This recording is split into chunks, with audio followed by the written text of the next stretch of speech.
colapso microcirculatorio es el colapso de todas las redes vasculares terminales. Es el colapso de todas las redes vasculares terminales del cuerpo.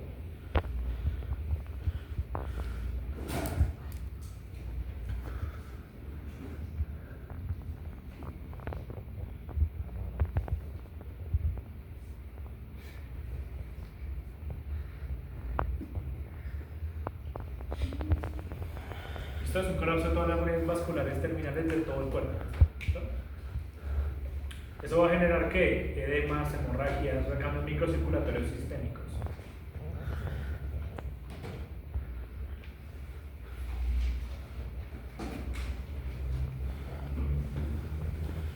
Va a generar cambios microcirculatorios sistémicos, que son graves. Va a generar cambios microcirculatorios sistémicos que son muy graves.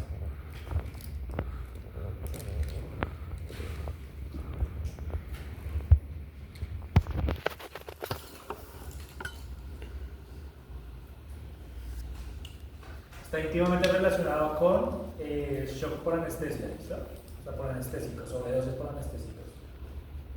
Pasa mucho. Recuerden que la mayoría de anestésicos, o bueno, no sé si todavía lo han visto, pero los anestésicos generan vasodilatación.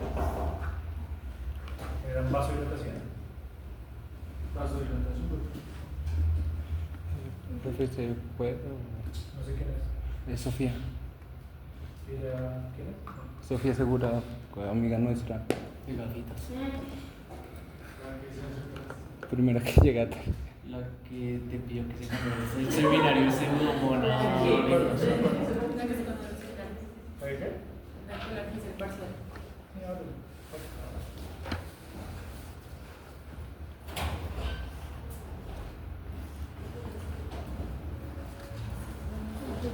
¿Tú me escribiste? ¿O no? No. Creo que quien te escribió fue Mariana, creo. Sí, No. Mariana sí la escribió, ya se la tengo en pantalla. Eso está íntimamente asociado con anestesia, ¿no? Con colapso por anestesia. Pasa bastante frecuente. Para que sepan, los anestésicos generan vasodilatación. En mayoría de veces van a generar vasodilatación.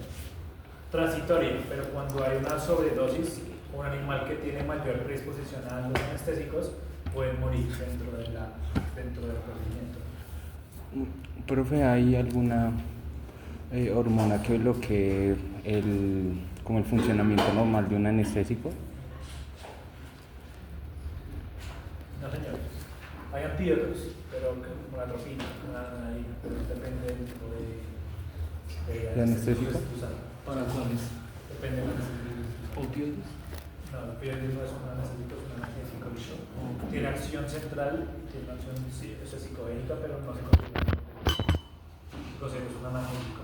Pero digamos, en el tema, digamos, de una anestesia, sí, eso como sobrecarga de anestesia, por decirlo así, y que el cuerpo reacciona a lo respiratorio, a que se le cierra literalmente la tráquea, eso que se Una contracción de músculo liso de los bronquios y bronquiolos. La musculatura de la mucosa. ¿Qué pasa? puede ser gracias a la anestesia. Sí, eso puede pasar. Para finalizar el punto, los opioides se consideran un sedante, no un anestésico. Diferente. Un sedante es diferente a un anestésico. ¿Listo? Un anestésico es total, un sedante tiene una funcionalidad parcial. ¿Listo? Pero, diferentes. digamos, los opioides también son parciales. Sí, son sedantes. No son anestésicos, son sedantes. Sedan, pero la persona puede seguir estando consciente, pero con alteración de su psiquis, de su pensamiento, de su raciocinio, de su coordinación. Porque tiene ciertas supresores de ciertas funcionalidades sensitivas y motores. Depende de cómo actúen. Pero no se considera un anestésico. ¿Qué ejemplo darías de anestésico? Pentobarbital sódico, propofol, ketamina, oye, con la triglicéridos, todos esos sí son anestésicos. En cambio, los sedantes es otra. Uno normalmente tiene que sedar al animal y después de que lo seda le colocan un anestésico y ahí sí se coloca el anestésico. Gracias. La silacina. La silacina es un sedante. ¿Un sedante? Lo utilizan como anestésico, pero es un sedante. A veces son resalvajes en las campañas de esterilización y lo hacen solo con sedación. El animal, por más de que esté sedado, esté en plano profundo, él siente y tiene dolor. ¿Listo? Él va a sentir y va a seguir teniendo dolor. Profe, llegó Mariana. Sí, ahora de Mariana, sí. Ella me escribió, ella me había comentado la vez pasada. Tenemos otro, tranquila que tú ya sabías, no te preocupes. Tenemos el colapso microcirculatorio que puede ser parcial o puede ser leve. ¿Listo? Y está íntimamente relacionado con esto, con el síncope o el desmayo. Eso les pasa cuando ustedes están estresados y salen sin desayunar y van a Transmilenio. De un momento a otro como que se les van las luces, se desmayan. Después cuando se levantan siguen estando mareados, es porque hay vasodilatación muy fuerte de las carotidas y de las arterias que van a hacer el encéfalo. Profe, una pregunta, porque algunas personas que se van a desmayar dicen que sienten como si toda la parte torácica, toda la caja torácica se las apretaran. No sabría decir. Eso por una respuesta de neurotransmisores, pero no sé. Específicamente la sensación a que estará relacionada. El shock, presten atención a esta definición, el shock como tal se define como un colapso e insuficiencia microcirculatoria. Se define como un colapso e insuficiencia microcirculatoria.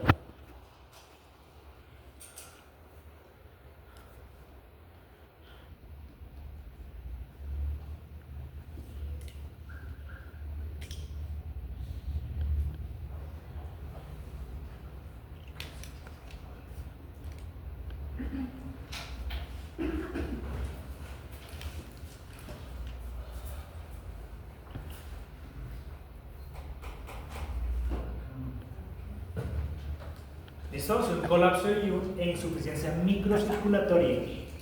Insuficiencia microcirculatoria. Periférica, ¿vale?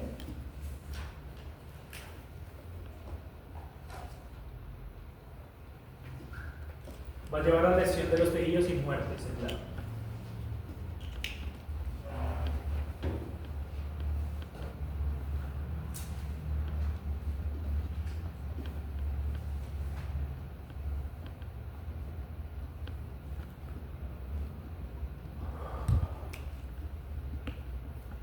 Tenemos varios tipos de shock, ¿vale? Varios tipos de shock. Primero el cardiogénico.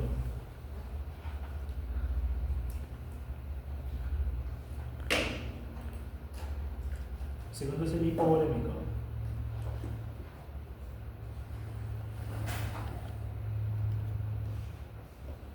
Tercero es el neurogénico.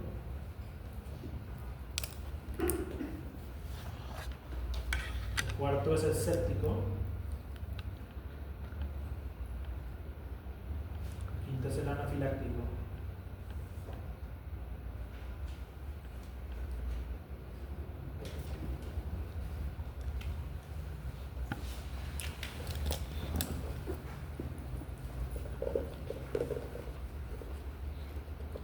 Cardiogénico, hipovolémico, neurogénico, séptico, anafiláctico. ¿Listo? Son los tipos de shock que tenemos en veterinaria, en medicina humana, en cualquier medicina de reptiles, anfibios, lo que sea.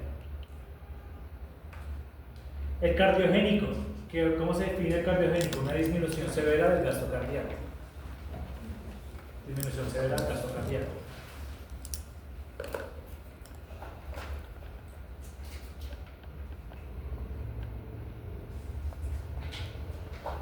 ¿Por ahí de cuánto, profe? Disminución del gasto cardíaco. Disminución severa del gasto cardíaco.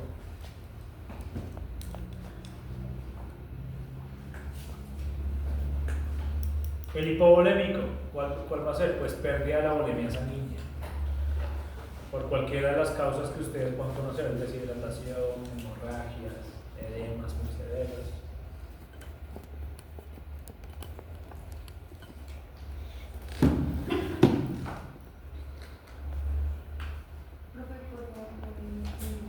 Disminución de la volemia.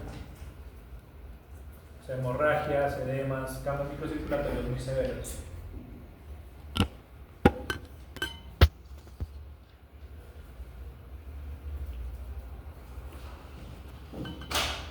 Shock neurogénico. Shock neurogénico. Se desencadena principalmente por liberación excesiva de neurotransmisores. Liberación excesiva de neurotransmisores. Liberación excesiva de neurotransmisores.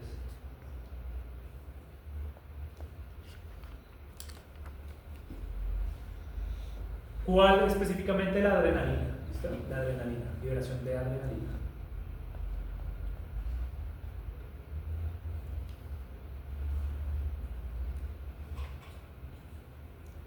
Pues este puede llegar a ser transitorio en ciertas ocasiones cuando es causado por sentimientos muy fuertes. Una tragedia familiar, ver algo muy impresionante.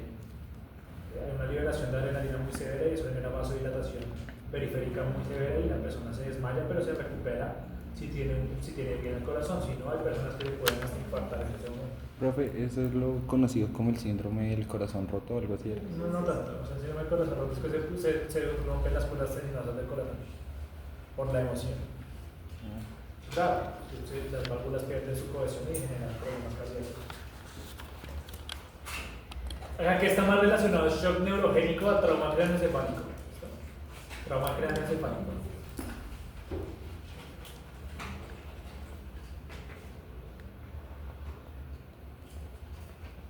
Dentro del neurogénico tenemos otro, que es este, lo voy a escribir igual, el colapso ortostático. Colapso ortostático.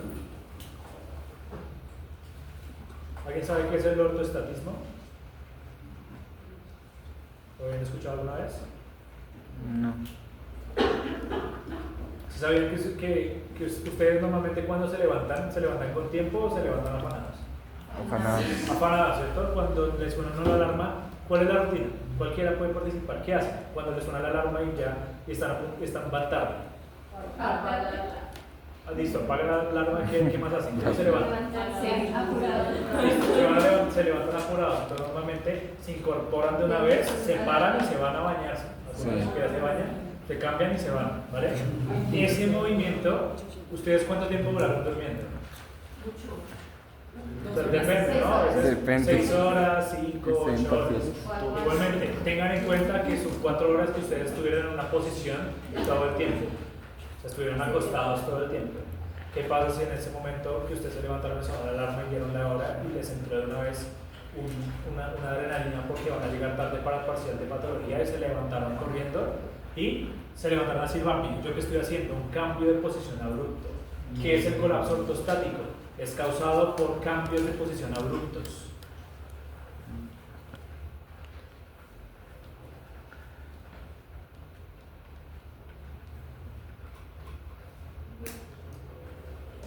Cambios de posición abruptos o malas posiciones o posiciones anormales. Ahorita continúo con el ejemplo.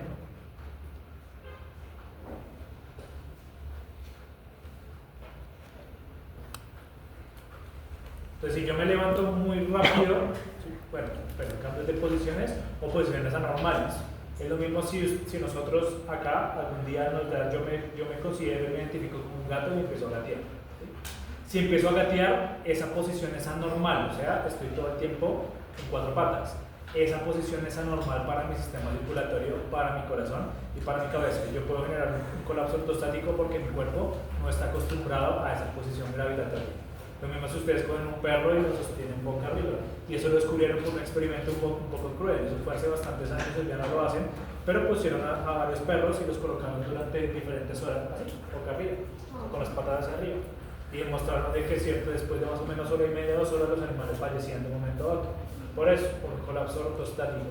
Entonces ahora, si ustedes están dormidos y están acostados durante 8 horas y se levantan de manera abrupta, hay una posibilidad, hay un porcentaje de infartarse o un porcentaje de morirse por esto. ¿Listo? Entonces, ¿cuál es el mensaje? Si ustedes están durmiendo, uno ni siquiera sabe cómo levantarse. Uno ni siquiera cosas tan básicas como levantarse del sueño, uno ni siquiera las hace bien. ¿Uno qué debería hacer? Primero, levanta los ojos, se voltea en posición, después uno se incorpora un poco, no en los pies, sino en el tórax. Levanto el tórax, me siento en la cama, espero unos 3-5 minutos y después bajo las piernas al piso, espero otros 2 minutos y ahí sí me levanto. Se me fue transmitiendo. Eso es lo que uno debería hacer para levantarse. Si uno no hace eso, uno puede tener riesgo de esto. Hay casos de personas que seguridad, tienen sí, predisposición congénita de falla cardíaca que se levantaron y hay que dar. Y hay que dar. Por esto, por el colapso ortostático. Entonces tengan en cuenta. ¿Listo? También sucede, por ejemplo, cuando un animal o una persona está durmiendo y los asustan. Puede pasar. O también cuando, digamos, ustedes están acostados acá en el pasto, bueno, me va a levantar y cuando se levanta, pues, ay, pues vale, se me fueron las luces y toca que se acuesten de nuevo. Eso se llama autoestatismo. ¿Está? Eso que uno pierde la noción por un cambio de posición abrupto. Esos cambios de posición son delicados. Pero eso no puede ser como confundido con el vértigo. No, el vértigo es diferente. El vértigo es una alteración de tus células del sistema Pero nervioso. se siente similar. Siente similar, pero no es lo mismo. Yo tuve vértigo y a mí me mandaron a levantarme así como te estás diciendo y me tocaba hacerlo, en serio. O sea, Pero me duraba como eso 5 minutos. es alteración de tu sistema vestibular. Es que este colapso ortostático tiene mucho que ver con tu sistema vestibular. El sistema vestibular y el oído es el que le permite a uno saber dónde yo estoy ubicado y el equilibrio donde yo estoy. Cada vez que yo hago este movimiento, las celulitas se están moviendo en conjunto con mi cabeza. Por eso cuando yo me mareo, ya sé que ahora se moviendo y yo no puedo identificar dónde estoy. ¿Sí? Pero en el colapso ortostático pasa eso, en el vértigo también, es una despolarización completa de esas células. Recuerden que los órganos de los sentidos, ¿qué tipos de células son?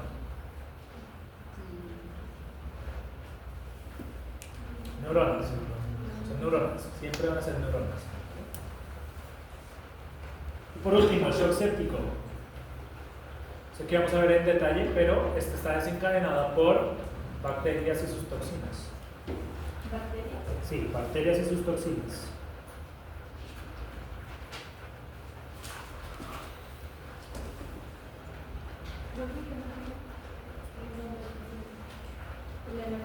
El anafiláctico, alérgenos. El anafiláctico es por alérgenos. Luego en yo les dije, si alguno de ustedes estaba alérgico y se le empezaba a inflamar los labios, se le hinchaba la cara, empezaba a tener problemas respiratorios, esa es la primera fase de shock anafiláctico. Yo toqué la enfermería, eso no lo inyecto con adrenalina. Profe, una pregunta. ¿El shock se puede presentar por cambios de actividad también muy bruscos? ¿Cambios de qué? Como de actividad, digamos que está, no sé, corriendo una maratón y en un momento a otro se frena. No tanto, eso es más algo cardiovascular, o sea, podría ser cardiogénico. Podría ser un shock cardiogénico. Se podría clasificar como eso, pero es más frecuente que la persona se infarte. ¿Listo? Independientemente del tipo de shock, todos los shocks van a llevar a esto, falla multiorgánica. Todos van a llevar a falla multiorgánica.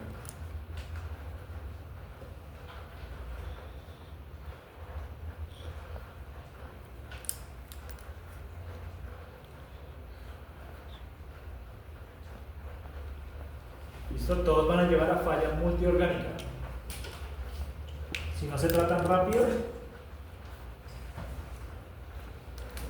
va a llevar a falla multiorgánica.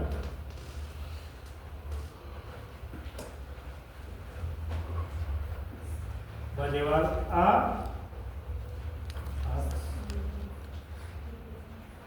daño alveolar difuso.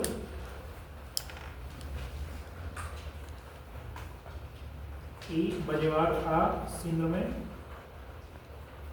respuesta inflamatoria sistémica.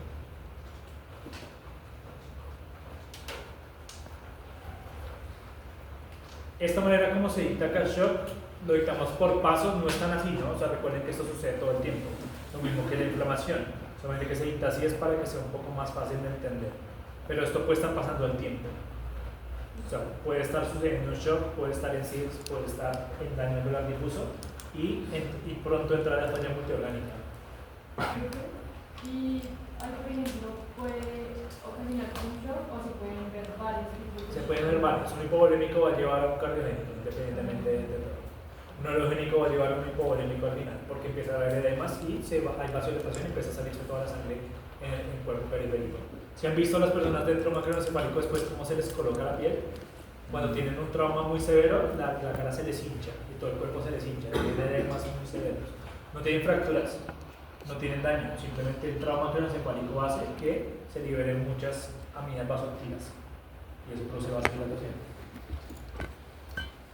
Produce vasodilatación. ¿Listo? ¿Sí?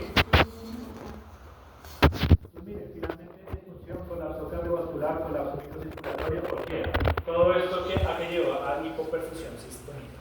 ¿Listo? Hipoperfusión sistémica. Entonces, hay tres cosas específicas que van a pasar en el shock siempre: hipotensión, hipoxia celular y deterioro de la perfusión tisular.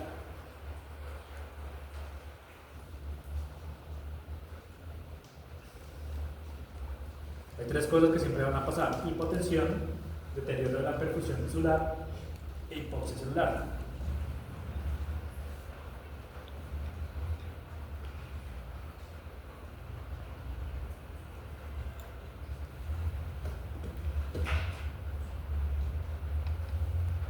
Por favor, les recomiendo a todos que firmen. Ahorita al final de clase llamo lista. Espero que cuando llame lista no aparezcan nombres que no están así, porque ahí sí tenemos problemas.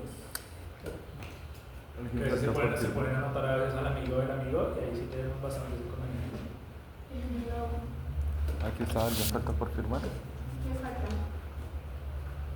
Firmar no decir qué falta. Profe, las que mencionó son cosas que generan el shock. No, son cosas que siempre van a pasar en el shock. Siempre van a suceder, ok. Miren, hipotensión, hipoperfusión y lesión, daño tisular. Daño tisular como tal. Esto ahorita lo vemos, el síndrome de disfunción multiorgánica. Acá tenemos los tipos de shock que hay. Eso ya los vimos, entonces no los vamos a ver como tal. Vamos a ver las fases del shock. Son tres. Gracias.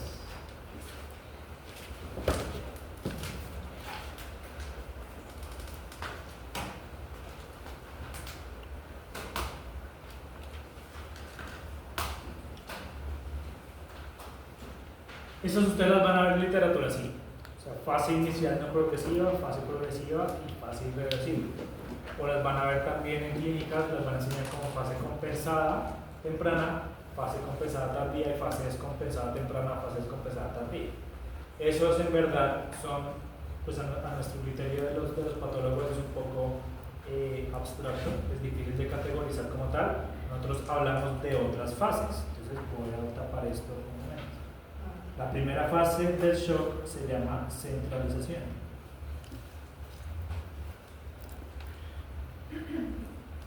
O tiene otro nombre, que es el suceso del shock hiperdinámico.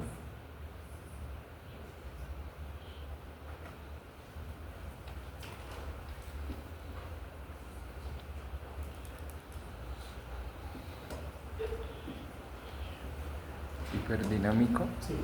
o sea, sería SSH. ¿Cómo? O sea, las siglas serían SSH, ¿Por qué? como por abreviar. ¿No? Suceso del shock hiperdinámico, centralización.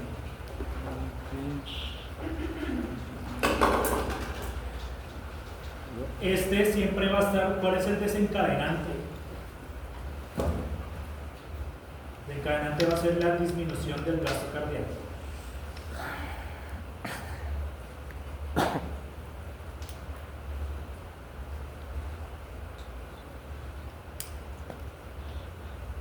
Disminución del gasto cardíaco.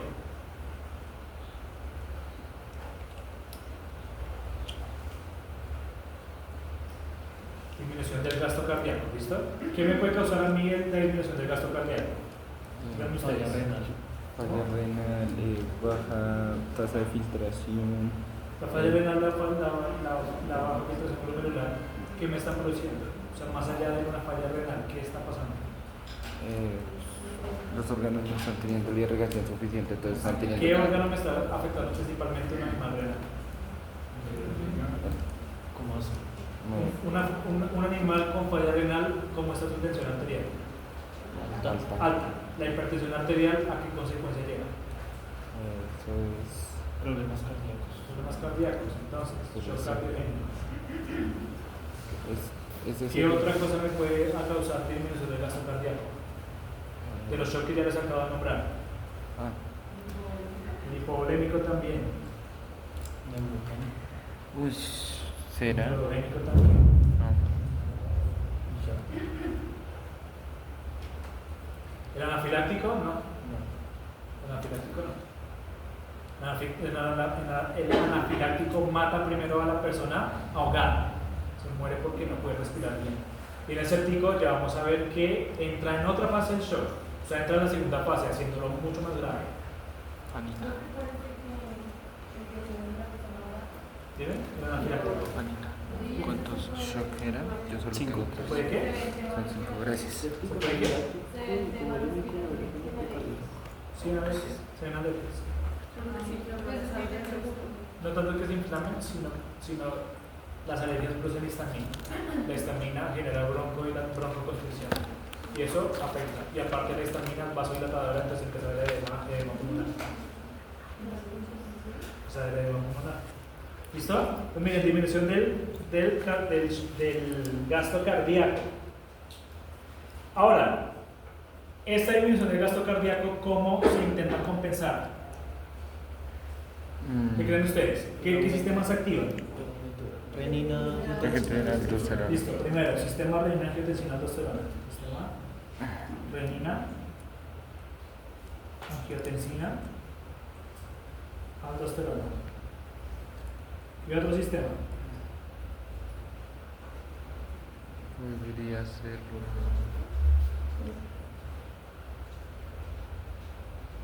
Podría ser la hipertrofia del miocardio. La hipertrofia. Las adrenales. ¿Qué libera la glándula adrenal? Cortisona.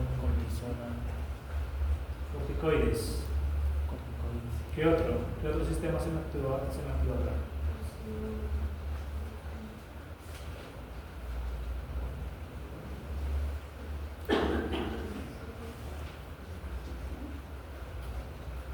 ¿Qué otro sistema se me activa?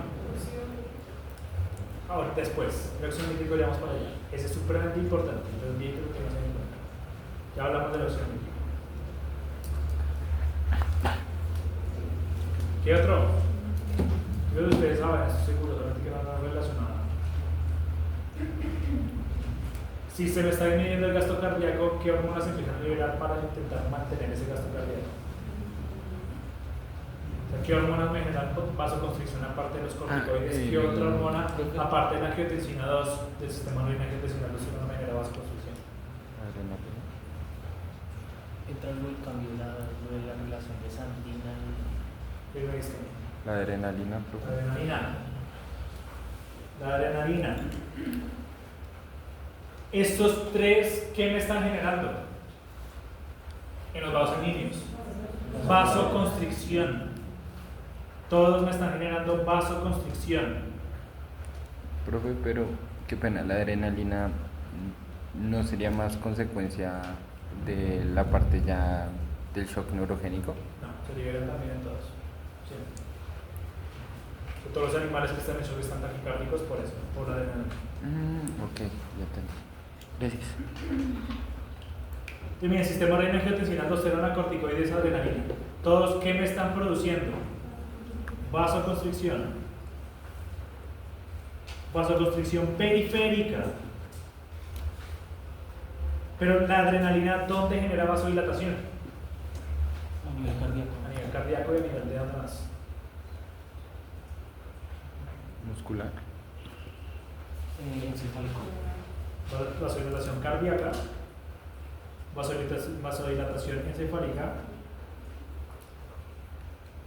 y va a producir también un aumento de la tasa de filtración glomerular, un intento de aumento de la tasa de filtración glomerular.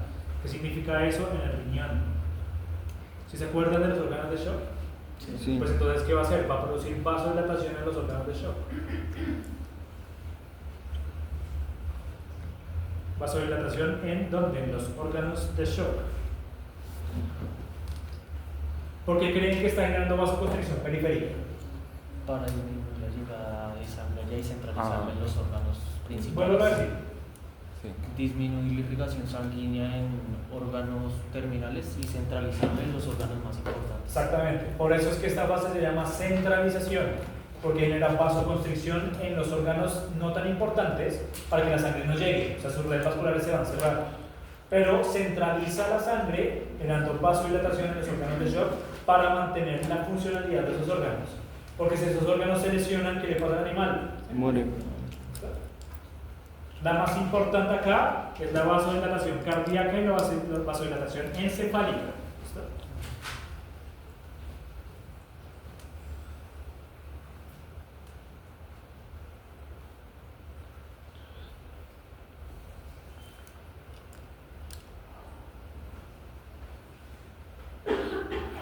¿Listo?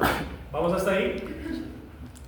Entonces tenemos centralización, que es vasoconstricción periférica con vasodilatación en los órganos de shock, específicamente corazón y encéfalo. ¿Listo? Son los más importantes. Esta fase del shock es reversible. Por eso es vital que ustedes aprendan a identificar los animales que llegan en esta fase. Si ustedes dejan que este shock progrese, ya se disminuye prácticamente un 40% la probabilidad de que el animal sobreviva. Ahí están en un 80, están en un 90. Toda la fase de centralización. Es reversible. Ahí ustedes están en un 80% o 90% de supervivencia. Cuando pasa la segunda fase, ya se disminuye casi un 40% de tasa de mortalidad. De tasa de supervivencia, perdón. O sea, es grave.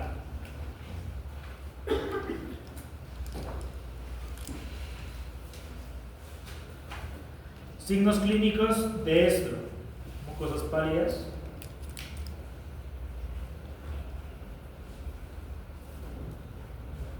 pegajosas,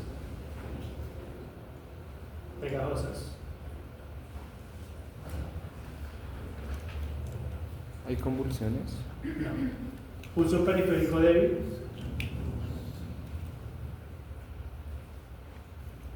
aumento de la sudoración, disminución de la orina, baja temperatura corporal.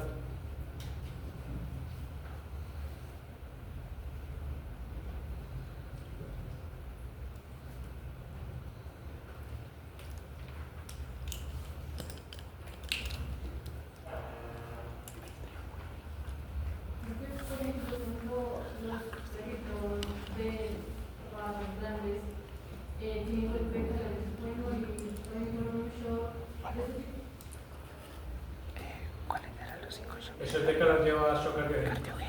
Hipovolémico, neurogénico, séptico y anafilíptico. Gracias.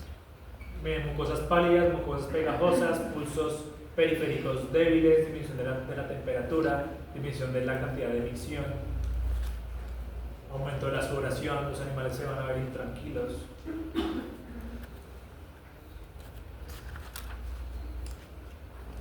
Profe, ahí que dice pulso Periférico débil o filiforme. Ah,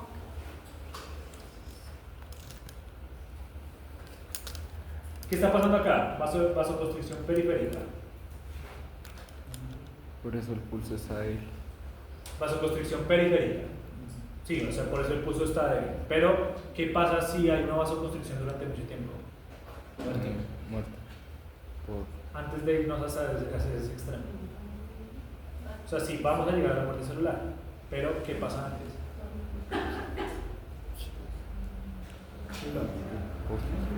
Hipoxia. Entonces, voy a borrar acá. Esa vasoconstricción me va a llevar a hipoxia tisular. Hipoxia tisular.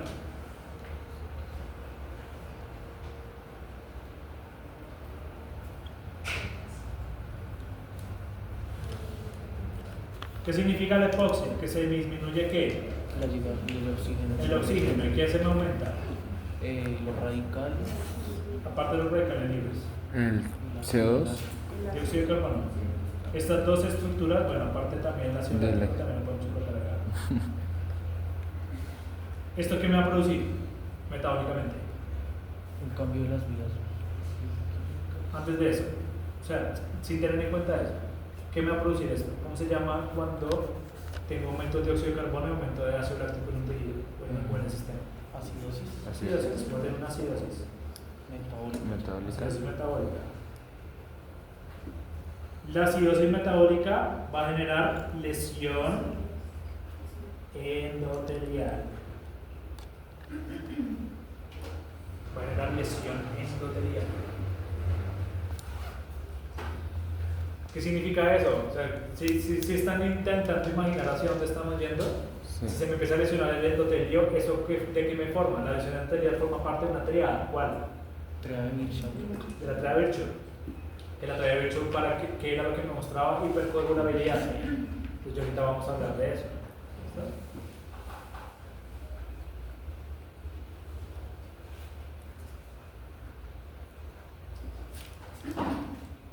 Esa acidosis metabólica y eso me va a llevar a lesión endotelial. ¿En un solo vaso sanguíneo? No, sistémico. No, exactamente, lesión endotelial sistémica. Sistémica. Se me borró sin culpa la Tranquilo. lesión endotelial sistémica. O sea, todos los vasos sanguíneos del cuerpo, todos me van a generar lesión. Todos se me están lesionando. Todas las redes vasculares terminales se me están lesionando.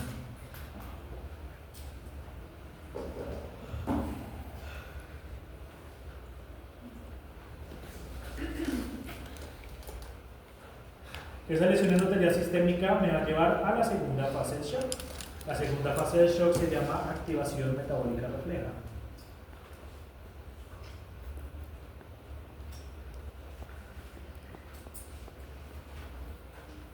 O suceso de shock hipodinámico.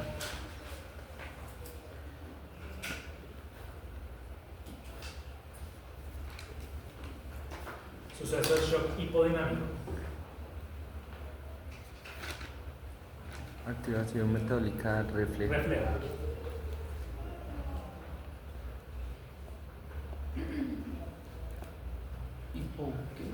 Hipodinámico.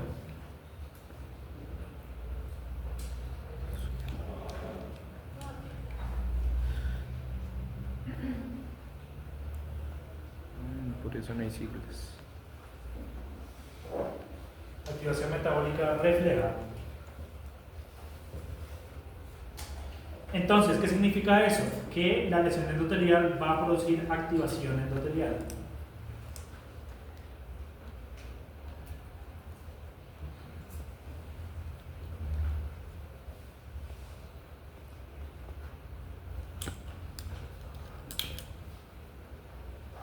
Activación endotelial. ¿Listo? ¿Se acuerdan de inmunología qué significa cuando un endotelio se activa? No, creo que bueno. ¿No? ¿Qué empieza a producir el endotelio?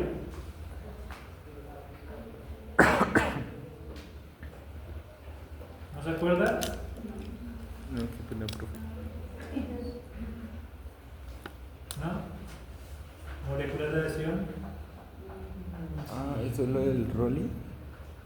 Empiezan a producir más integrinas, empiezan a producir más moléculas de adhesión, CAM, BCAM, todas esas.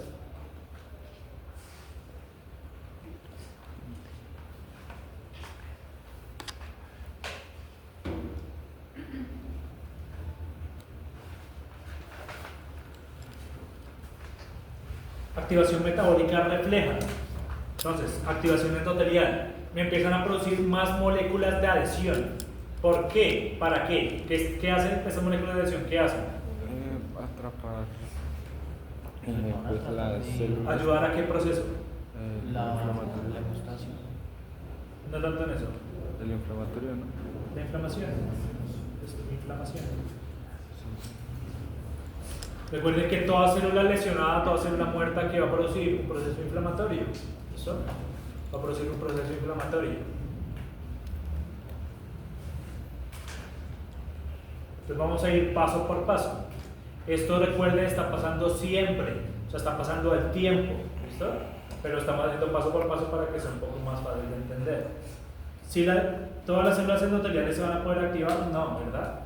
¿Qué le va a pasar a ciertas células endoteliales? Se van a morir, ¿cierto? Entonces va a haber muerte celular. Y si hay muerte celular, ¿qué pasa cuando una célula endotelial se desprende? ¿Qué queda expuesto? Factor von Tisular, ¿listo? Factor tisular de movilidad. Entonces ahí queda expuesto.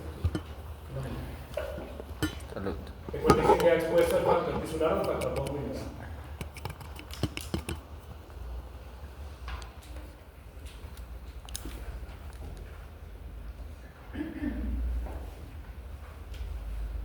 Y si el factor tisular está expuesto, ¿qué se me desencadena? Adhesión plaquetaria. ¿Qué vía de la coagulación? La segunda creo que es. ¿Intrínseca o extrínseca? No, ¿Cuál? intrínseca. Intrínseca.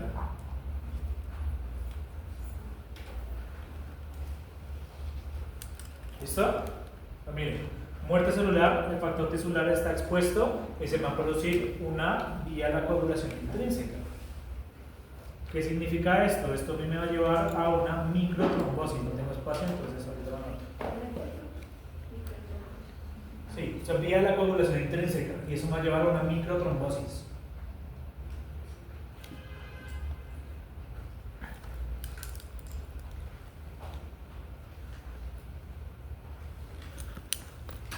Entonces, en este caso ya no sería hipoxia, sino sería más isquemia. Sí, sí, hipoxia. ¿Cómo hasta ahí? ¿Va a borrar? ¿No? ¿Sí? ¿Sí o no? Entonces, miren, teníamos acá la inflamación, ¿no? Y teníamos acá del otro lado la microtrombosis. Voy a llevar a la microtrombosis. Esta inflamación, ¿qué me va a producir? Es en todo el cuerpo. ¿Esto cómo se llama? SIRS. ¿Listo? Esto se llama SIRS. Síndrome de respuesta inflamatoria sistémica. O sea, ahí ya todo el cuerpo está inflamado.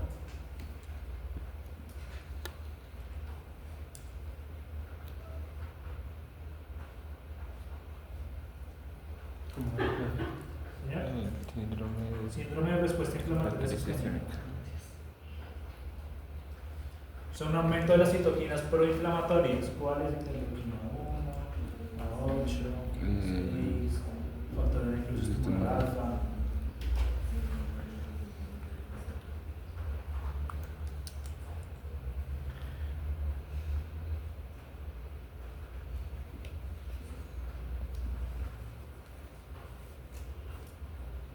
Esa inflamación me lleva a un SIRS, que es un síndrome de respuesta inflamatoria sistémica.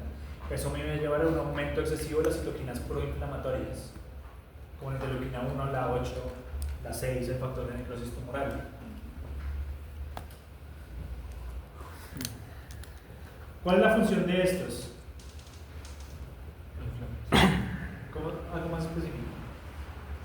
Porque cuando una célula se muere libera factor de necrosis tumoral. Y la interleuquina 1, ¿para hacer qué? Pues comunicar sobre el daño, ¿no? ¿Cómo se llama eso? ¿Cómo se llama la comunicación? ¿Cómo se llama convocar? Dilo. Quimiotaxis. Sí, quimiotaxis.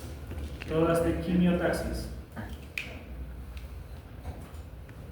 Quimiotaxis. ¿Quimiotaxis de quiénes? De las células inflamatorias. Ustedes ya saben eso. Va a generar quimiotaxis. Y ahora, las células endoteliales activas, ¿qué era lo que producía?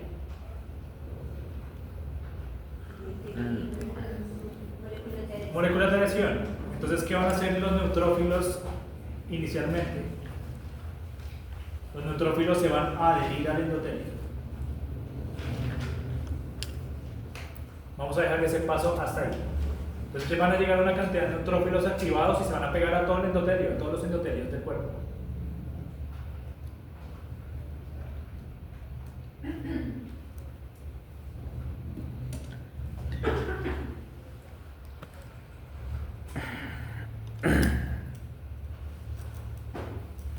Entonces miren, causa SIRS, aumento de las citoquinas proinflamatorias, eso genera quimiotaxis, y esa quimiotaxis me produce que se me adhieran neutrófilos al endotelio vascular. Eso lo vamos a dejar hasta ahí. Ahorita continuamos y retomamos desde ahí. Ahora, esta microtrombosis, ¿es local o sistémica? Sistémica. ¿Cómo? ¿Local o sistémica? Creo que sería sistémica. Es sistémica. Pues está presente en todo el cuerpo. ¿Cómo se llama cuando hay formación de trombos en múltiples partes del cuerpo? Esto es. Lo vimos en la clase pasada. Sí.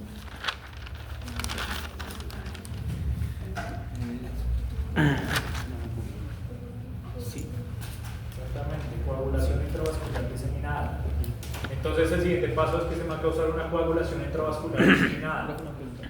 También se le puede decir coagulopatía transfusión. Es lo mismo, ¿cierto?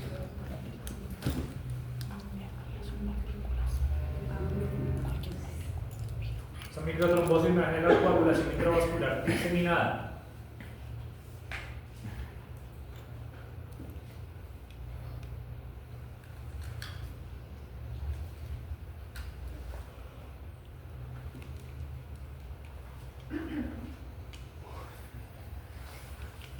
¿Cuál es la consecuencia principal de que haya coagulación intravascular diseminada?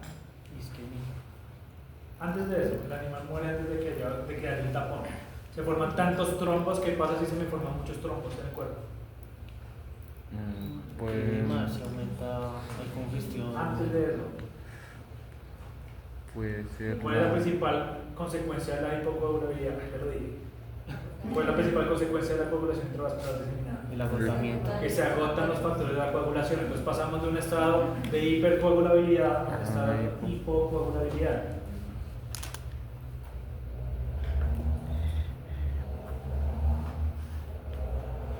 Estamos en un estado de hipocoagulabilidad.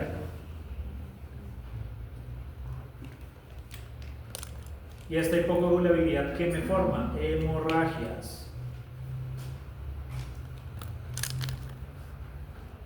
Un caballo en cólico, en shock séptico, ¿cómo se le ponen las mucosas? Presenta hemorragias petequiales y quimóticas y les forman anillo tóxico. ¿Eso por qué es? Por esto. ¿Listo? Por esto. Cuando uno tiene un perro en shock, en segunda fase del shock, empieza a tener hemorragias petequiales y quimóticas. Esas hemorragias son graves. Yo les conté el caso de la señora esta que dijo que ese mi perrito está bien, pero tenía hemorragias acá. Y yo le dije como, llévalo al veterinario ya, rápido. Y el animal murió al siguiente día porque estaba en shock. ¿Listo? Estaba en shock. Entonces la característica principal de esta segunda fase, que es la fase de activación metabólica refleja, ¿qué es? Activación endotelial, ¿sí? Lesión endotelial y hemorragias. Bueno, antes de las hemorragias, coagulación intravascular diseminada y por último hemorragias.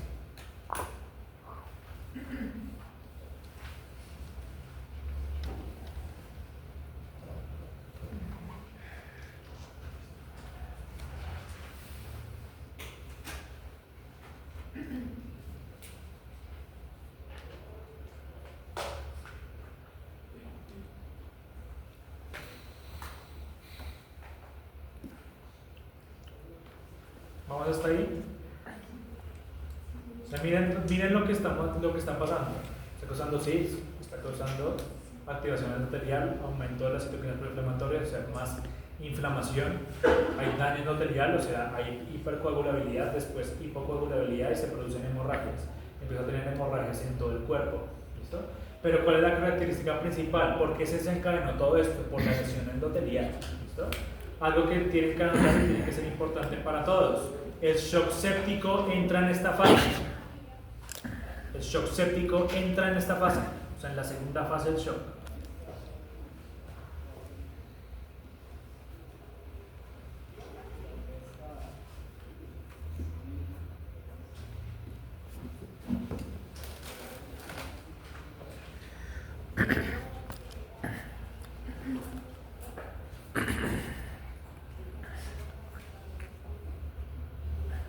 ¿Listo? O sea, el shock séptico entra en esta fase.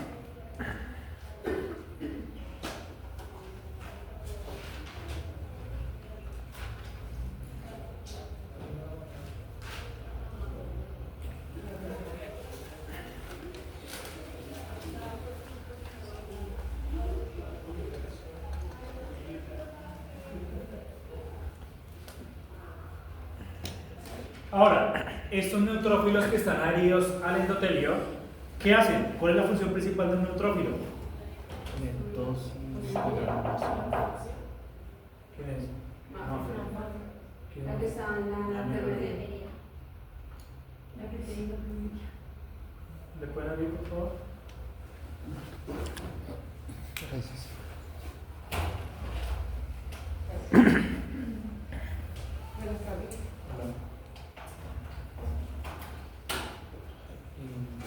¿Tú fuiste la que me escribiste? Sí, sí, sí. ¿Tú no eras lo que me has escrito?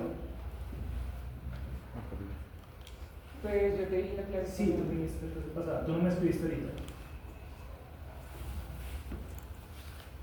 Si yo digo una hora es una hora, ¿vale? O sea, tú tranquila, pero si yo digo para ustedes los que trabajan tarde es una hora, y está a esa hora, es cuando ustedes quieran. ¿Vale? Si dije a las 3:10, a las 3:10, no a las 3:20, no a las 3:11, a la hora que les diga. De nuevo, si la próxima clase ustedes vuelven a llegar tarde, cualquier persona que llegue tarde, lo mismo, les bajo y les califico siguiente para sobre 4. Y si vuelven a faltar el próximo martes, sobre 13 sucesivamente. Estoy cansado de que cojan esta clase de parche y que empiecen a venir cuando se les da la gana y cuando no. ¿Listo? Entonces, no es la primera vez que me llegan tarde.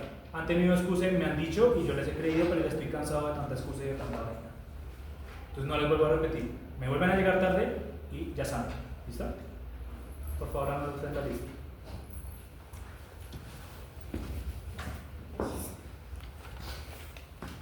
Entonces, tengo los neutrófilos adheridos al endotelio. ¿Listo? ¿Cuál es la función principal de los neutrófilos? Las proteasas de matriz O extracelular. sea, liberan metaloproteasas de matriz.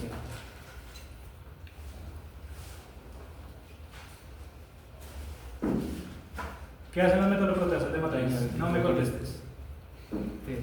¿Qué hace el resto? El resto que está acá solo copiando, ¿qué hacen las metaloproteasas de matriz?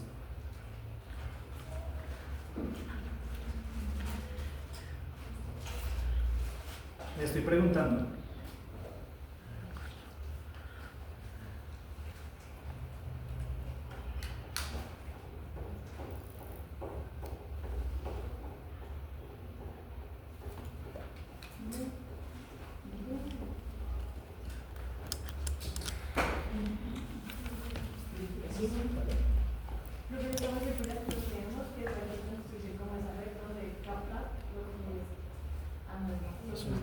Eso es netosis, ¿listo?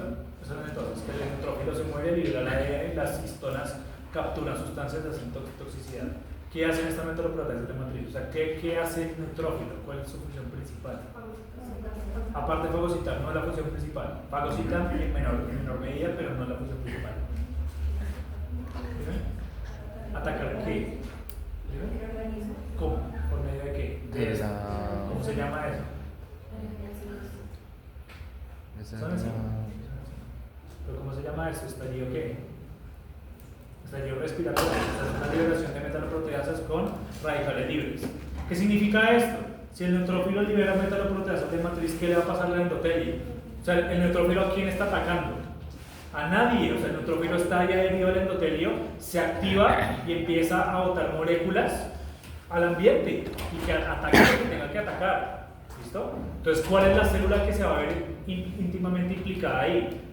¿Qué se va a empeorar? ¿Cuál? El endotelio. El endotelio. O sea, esto me va a aumentar la lesión endotelial. Esto me va a aumentar la lesión endotelial.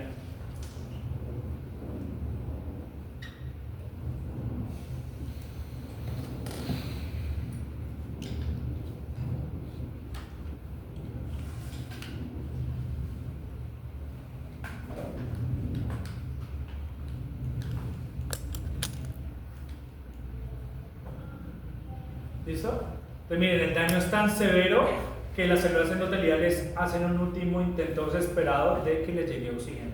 Un último intento desesperado de poder recuperar ese equilibrio hipóxico que hay ahí. O sea, como hay hipoxia, hay daño endotelial, no está llegando oxígeno, entonces estas células van a intentar hacer una última herramienta de escape, que es la última fase del shock, que se llama la parálisis irreversible de las redes vasculares terminales. La segunda era reversible todavía, ¿cierto? Sí, pero tiene mayores consecuencias que ya vamos a ver ahorita. Entonces, el aumento de la lesión endotelial me va a generar la parálisis irreversible de las redes vasculares terminales.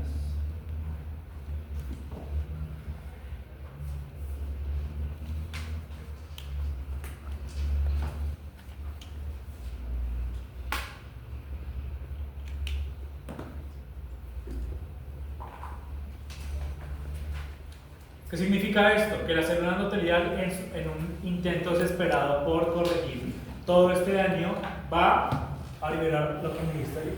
¿Qué fue? Óxido nítrico. Entonces, la célula endotelial va a liberar óxido nítrico. Óxido nítrico. ¿Una célula lo va a hacer? No. Todas las células lo van a hacer. ¿El óxido nítrico qué hace? El óxido nítrico va a generar vasodilatación. El óxido nítrico va a generar vasodilatación. Y esto va a ser sistémico.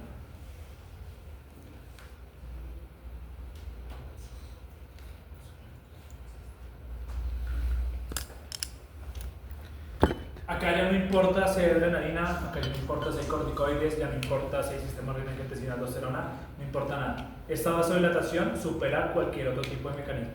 Entonces esta vasodilatación va a ser en todos los órganos del cuerpo. ¿Está? Y esto finalmente me va a llevar ¿a qué? Hipoxia sistémica ahora sí.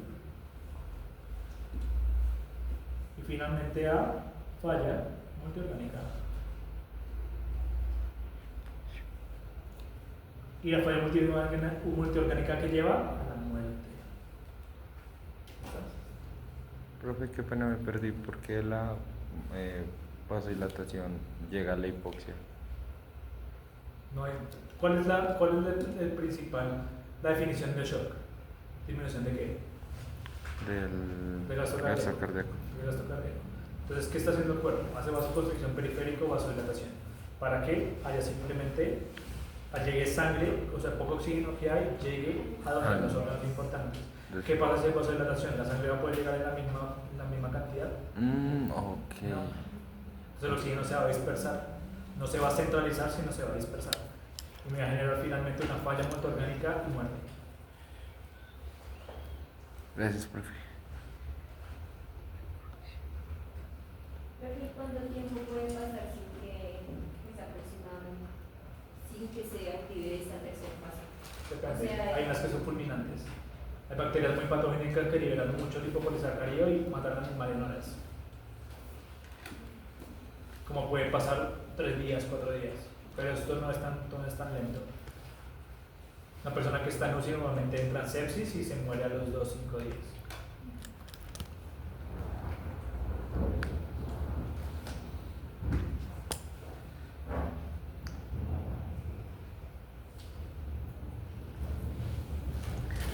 Profe, la activación metabólica refleja es reversible hasta que se producen las las moléculas de adhesión, o hasta ese punto también es reversible. Sí, es reversible, pero igualmente el animal va a tener muchas consecuencias. ¿Secuelas? Tiene muchas secuelas.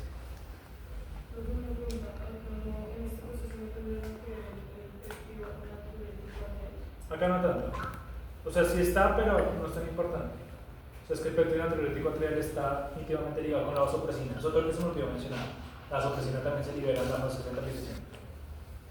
Porque lo que está intentando el cuerpo es mantener la volemia. ¿Listo? Mantener la volemia.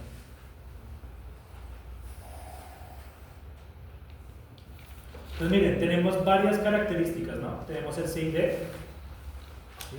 Tenemos las hemorragias, tenemos el CIS, la lesión endotelial.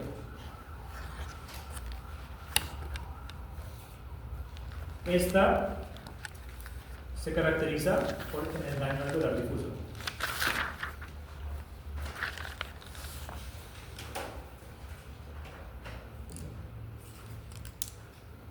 Sucede a nivel pulmonar, a nivel del pulmón.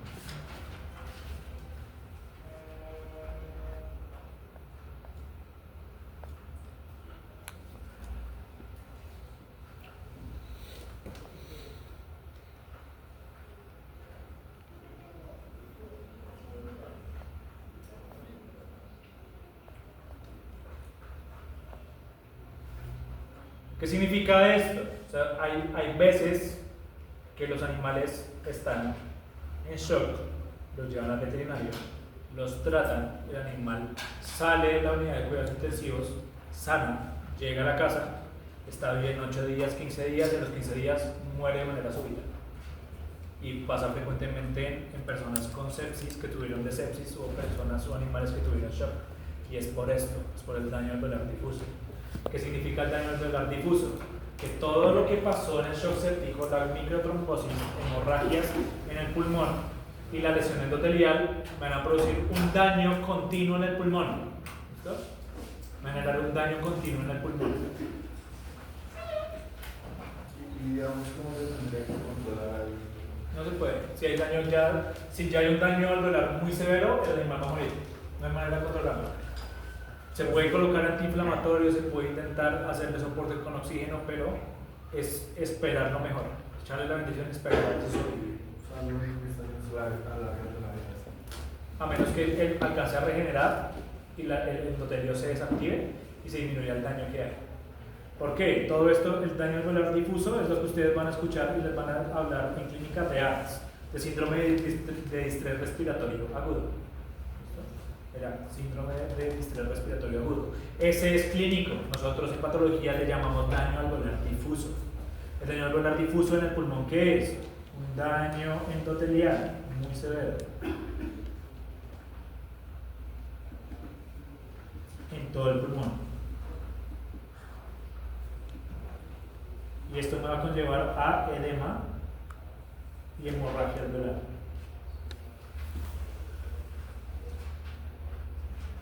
¿Un animal con edema o con hemorragia en los alveolos puede respirar? No. No, pues el animal muere es por eso. O sea, sería más como ahogamiento, por así decirlo. ¿Cómo se le dice clínicamente? Síndrome de distrés respiratorio agudo. Distrés respiratorio agudo.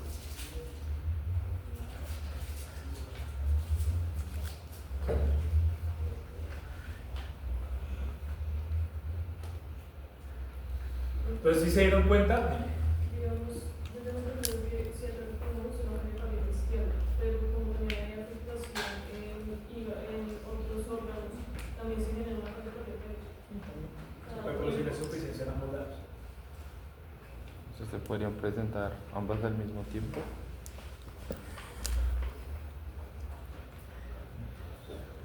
¿Listo? Si se dieron cuenta entonces que quién es la que genera todo el daño, ¿es la bacteria? ¿Es la hipovolemia, es el corazón? ¿O cuál es la que empeora todo el daño? Los neutrófilos. El endotelio. El endotelio. El endotelio es el que me genera lesión y es el que me empeora el cuadro. ¿Listo? Que me va a empeorar siempre el cuadro clínico del shock. Para que lo tengan en cuenta. Uno cuando tiene un animal séptico, un animal en cualquier tipo de shock, lo que está controlando es el endotelio. ¿Listo? El endotelio es el que me produce todas estas lesiones. ¿Vale? Entonces miren, acá está no progresiva, progresiva y reversible. ¿Esto qué es? ¿Qué es? Son cosas muy específicas. Acá yo les intenté dar un continuum de las lesiones que se pueden dar, desde que hay el daño hasta que hay lesión endotelial como tal. ¿Listo? Miren esto, acá. Tengo acá arriba hemorragias, pérdida de fluidos, acá, no lo ven acá, pérdida de fluidos, hemorragia, falla miocárdica, anafilaxis, sepsis, todo que me lleva a vasodilatación, hipovolemia, y esto que me lleva a falla cardíaca. Disminución del gasto cardíaco, hipoperfusión tisular, hipoxia celular, aumento de las citoquinas proinflamatorias, acidosis. Esto me va a generar ¿qué? Trombosis, hemorragias, edemas, finalmente shock, que me lleva a la falla multiorgánica, falla renal, falla pulmonar, lesiones gastrointestinales y finalmente muerte. Es un esquema bastante corto, pero es un esquema que resume bastante las cosas. Ahora, vamos a hablar del shock séptico, en específico, shock séptico.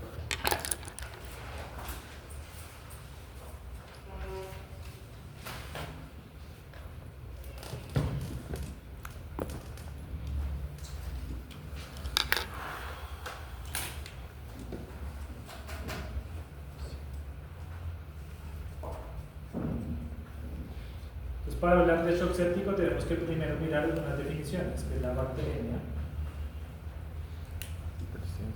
la toxemia, la endotoxemia, la septicemia y la sepsis.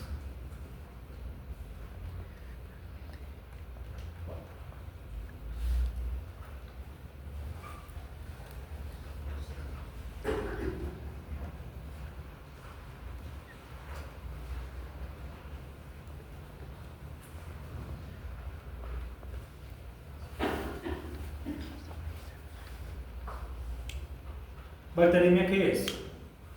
Presencia de bacterias en sangre. Presencia de bacterias en sangre. ¿Qué será toxemia? Presencia de toxina. Presencia de toxinas bacterianas en sangre. ¿Qué será endotoxemia? Presencia de toxinas en toxina. Presencia de endotoxinas en sangre ya no se usa. ¿Listo? Sin embargo, se los dicto porque hay profesores que los pueden usar, pero en el último concepto de sepsis ya endotoxemia no es apropiado. ¿Por qué, profe? Les voy a mandar el artículo y ustedes me dicen la próxima semana. Porque esta vez sí les voy a mandar un artículo de sepsis porque es un tema que tiene que ver con detalle. Un artículo de fisiopatología de shock séptico. ¿Qué será la septicemia entonces? Más sistémico. Ah, no, es la combinación No, la presencia de bacterias y de toxinas. Sí. ¿Listo? La septicemia es presencia de bacterias y sus toxinas en sangre.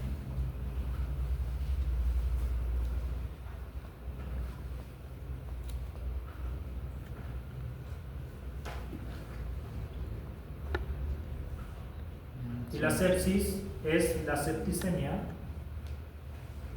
más SIRS más MODS. Multiorganic Dysfunction Syndrome. ¿Listo? O sea, falla multiorgánica.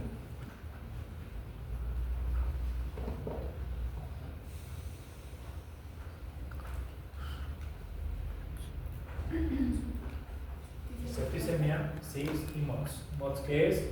Síndrome de falla multiorgánica o Multiorganic Dysfunction Syndrome.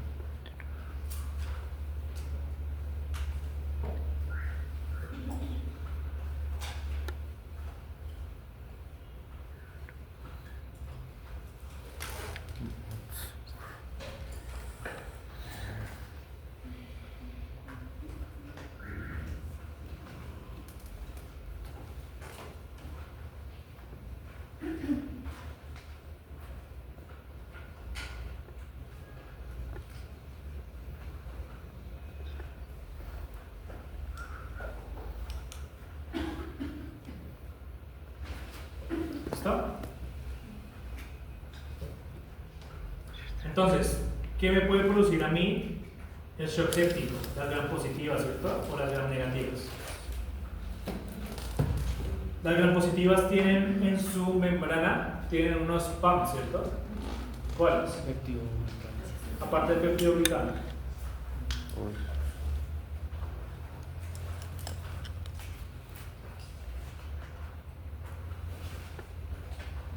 El ácido teicoico y el ácido lipoteicoico.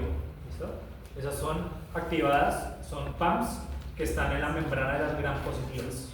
Y esas me pueden activar y me generar daño endotelial directo. Las gram negativas que tienen el lipopolisacárido.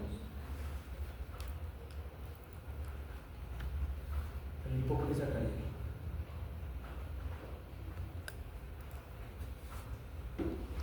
El lipopolisacárido, ¿cómo es su estructura bioquímica?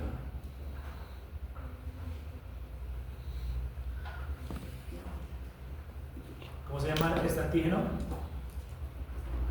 Recuerden que ellos tienen antígeno K, que es la cápsula, antígeno F, que son las fimbrias. Antes de ese.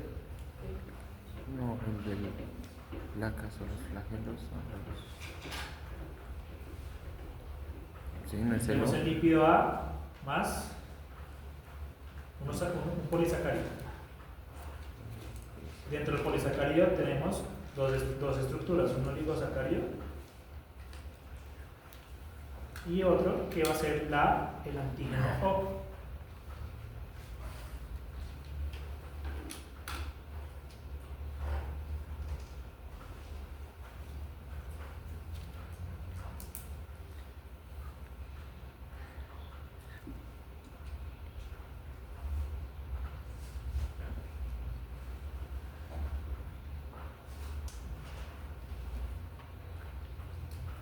Profe, entonces, ¿oligosacáridos?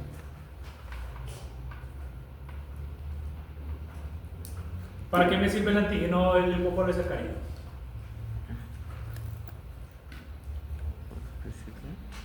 Porque es importante tener el antígeno O, porque es importante tenerlo en cuenta. ¿Yo qué puedo hacer con ese antígeno O en cuestiones diagnósticas?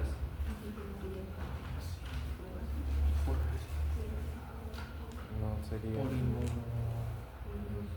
teñirlo, si no estoy mal. Por pruebas que sacan pruebas. ¿Cuáles pruebas? ELISA, Eso me va a mostrar es anticuerpos, ¿listo? Pero si le hago un PCR de antígeno, ¿qué me está mostrando esa información?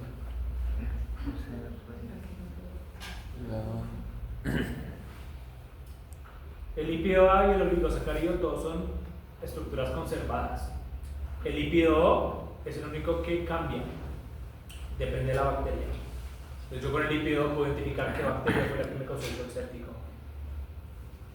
Si yo le hago un PCR y miro el genoma de ese lipopolisacárido, puedo detectar qué bacteria me produjo a mí la sepsis en el animal.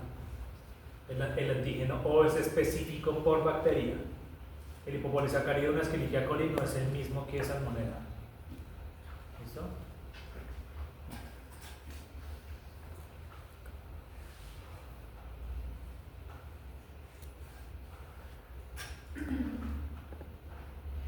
¿Quién es el que genera el daño? El lípido A. ¿Listo? El lípido A es el que genera el daño.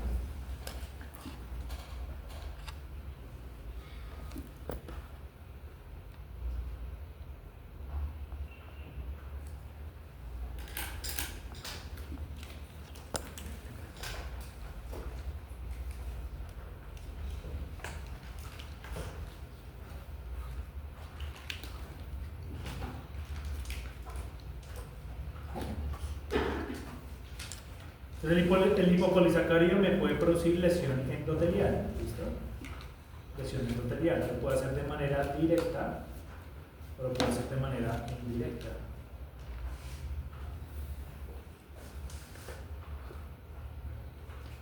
De la manera directa, ¿qué es? El lipopolisacárido genera daño endotelial.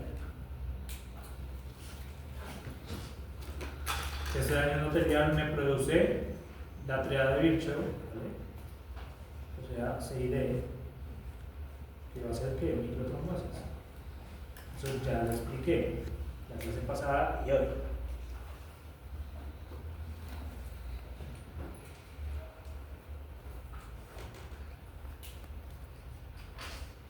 La manera indirecta, ¿qué va a hacer?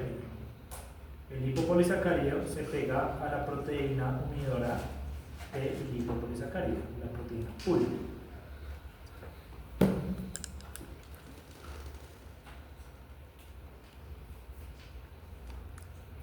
Entonces el LPS se adhiere a la proteína unidora o ligadora de lipopolisacárido.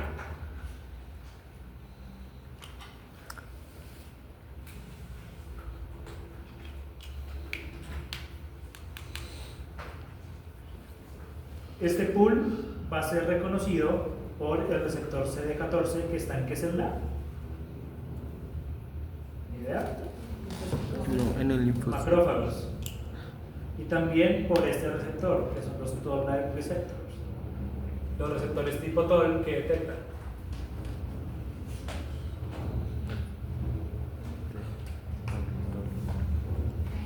No, ese es el receptor.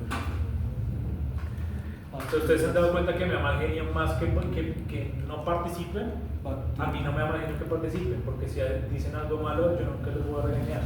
Creo que acá a ninguno le he dicho no. Le he dicho, los he hecho sentir mal. No. Lo único que les digo es no, no es eso, y ahí sí explico qué es. Entonces, la verdad, sí me da mal genio es que no participen. O sea, yo sé que yo puedo estar bravo, puedo hacer lo que sea, pero yo nunca lo puedo hacer sentir mal por participar. Pero sí es un poco estresante que uno acá esté diciendo algo y todos callados. Entonces, la próxima clase vengo a dictar párrafos de texto y que ustedes copien y ya.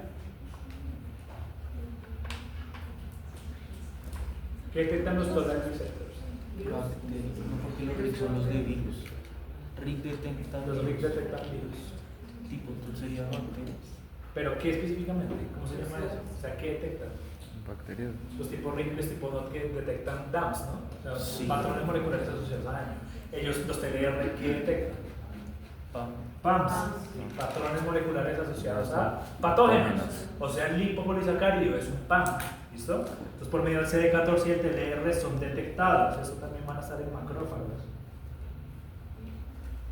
Miren, los macrófagos van a empezar a producir interleuquina 1, interleuquina 8, interferón gamma,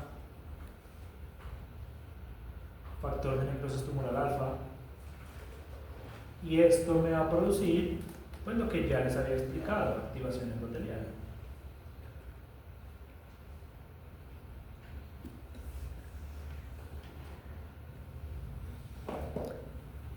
Entonces miren las dos vías por las cuales el lipopolisacárido puede generar lesión, de manera directa o de manera indirecta, activando el sistema inmune.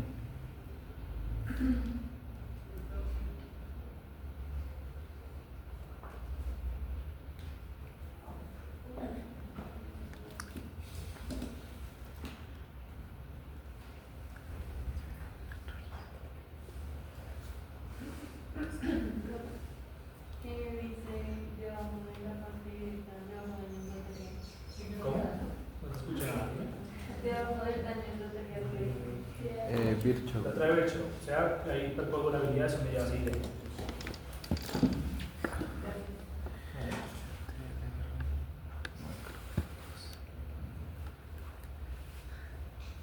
¿Listo?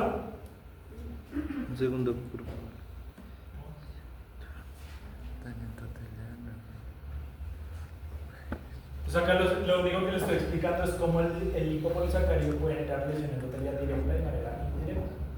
Ahora, ¿por qué no se utiliza el término endotoxemia? Porque ya se ha descubierto en estos años que esta cadena de eventos que sucede acá no solamente pasa con el LPS, los agentes virales también pueden hacer eso. Y qué agente viral que fue bastante conocido hace poquito genera esto mismo, el COVID.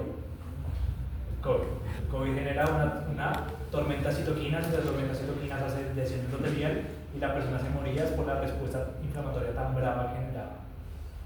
Las personas se morían de COVID es por el SIRS, ¿listo?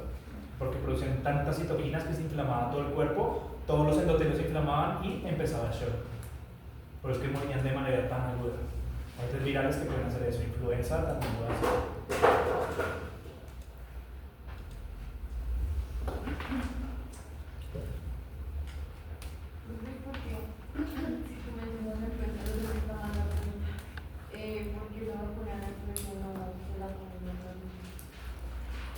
¿Quiénes?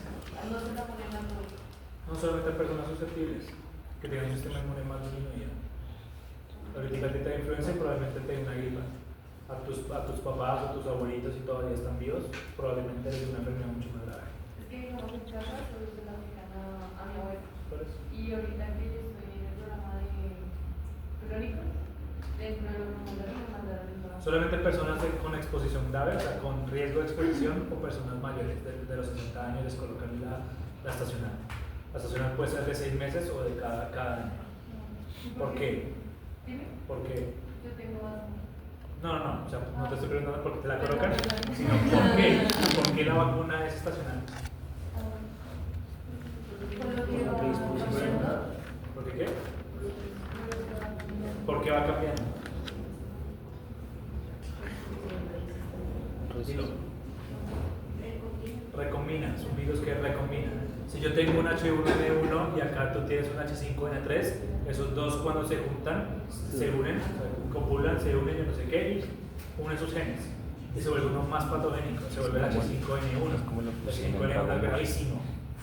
Para que todos sepan, analítica en Estados Unidos detectaron unos ceros de trasplante positivos al H5N1. Es grave. El H5N1 es una influenza aviar. Y que un cerdo tenga influenza aviar, solamente se requiere un pequeñito error para que ese virus se convierta en un virus pandémico. Entonces están en la alarma. Ahorita la Organización Mundial de la Salud está en alarma por eso, porque a pesar de que los cerdos no tenían signos clínicos, se les detectó el virus. ¿Ese fue el que hubo un brote hace unos años? ¿O? Ese fue el H5N3. Ah, ok. Fue el H5N3. ¿Listo hasta acá?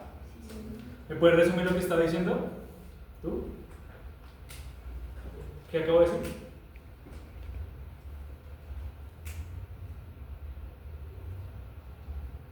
Más interesante el celular que estás viendo desde hace rato.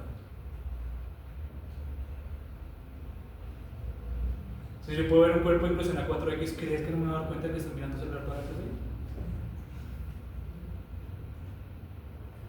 Contéstame, te estoy preguntando. ¿Qué acabo de decir?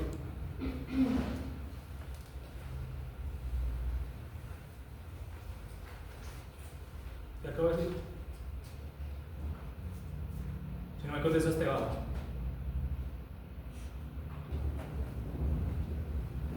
¿Me prestas un esfero? ¿Cómo es tu nombre? ¿Qué cómo es tu nombre? ¿Cómo? Mariana. Mariana, ¿qué? María. ¿Puedes hablar duro que no te escucho? Gracias. Montoya.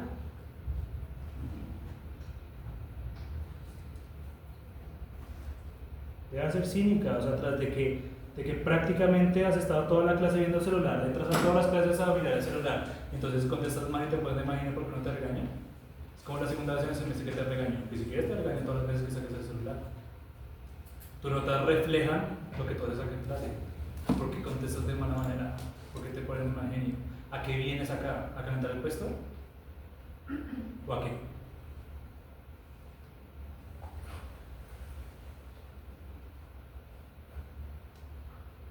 Entonces, ¿por qué te imaginas que no te regañe? Deja de ser cínica. De ese cinismo de que cuando usted está haciendo algo mal y no lo regaña, antes se ponen bravos. Entonces, tengo que pedir disculpas por regañarte. Si no te interesa esta vaina, vete, ven y firmas y salte de mi clase. ¿O para qué vienes acá a cantar el puesto de mirar el celular? O estar jodiendo con tus compañeras de al lado. Ahorita no te estoy diciendo nada a ti, las clases pasadas.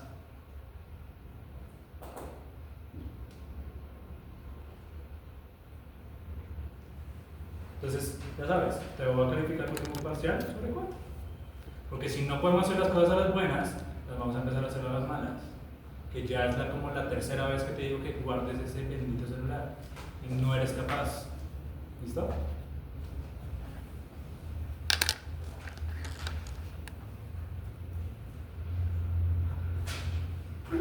Eso es lo que uno puede encontrar a veces en shock. ¿Listo? Miren. Un intestino allá, en la parte de su izquierda, es un intestino sano. En la parte del centro es un intestino que tiene cambios microcirculatorios muy severos.